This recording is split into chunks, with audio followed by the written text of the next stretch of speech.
We begin this module with a quick overview of the various steps involved in ETL processing that have been examined in earlier modules.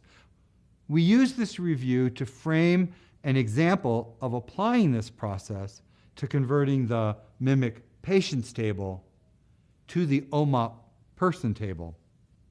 The key task for ETL can be summarized in 7 steps. Step 1 is reviewing the documentation for both the target and source data models. This includes looking at entity relationship diagrams, data dictionaries, and any other source of insights into how others have interpreted the fields and values in the 2 data models. Step 2 is to profile the source data tables. Data profiling provides insights into the data fields that are actually populated and a sense of the data quality in terms of data completeness and plausibility.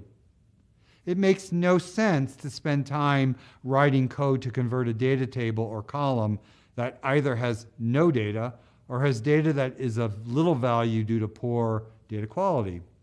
Step 3 is to create the ETL mapping, which can be divided into 2 sub-steps.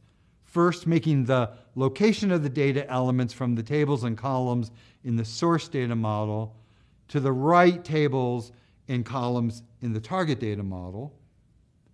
And second, mapping source values into valid target values. Step 4 is to write the actual ETL code. Some people like to work down the list of source tables. Others like to work down the list of target tables. There's no right way to do this task as long as all data that needs to be transformed gets appropriate ETL code written. Step 5 involves actually executing the ETL code to create the transformed data tables in the target data model format and values.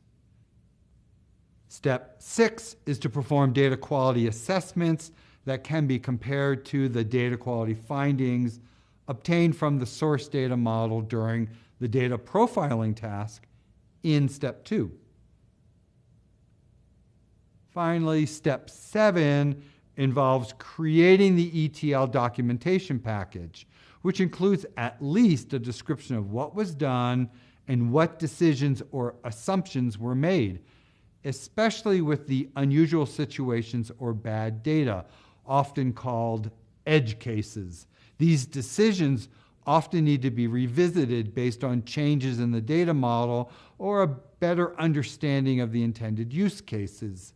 Having them documented allows future ETL developers and data users to understand why the data look as they do post-ETL.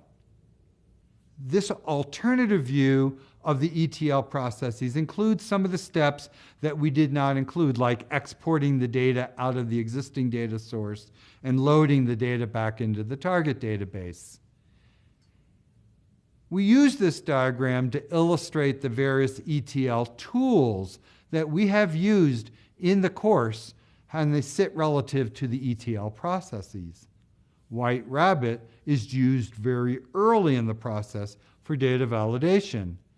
Rabbit in a Hat is used for data manipulation for source to target mappings. Terminology mappings also occur here. Finally, SQL scripts and the Achilles data quality tools appear in the later stages of the ETL processing cycle. Feel free to go back and review previous modules and videos on these tools.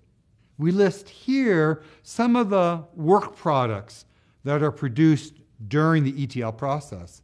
In many cases, the same documents are appended or modified as the work is completed. For example, the pre-ETL specifications document is used as the starting point for the post-ETL specification document, with the final set of deviations, conventions, and any unresolved issues added to it. Code scripts and data quality results are crucial for future ETL developers and data users to understand the details of exactly what data elements in the source system were used to create data elements in the target system, and how source values were mapped to target values. Quite often, these scripts are revised in light of later data model changes or changes into how data users want to use a common data model.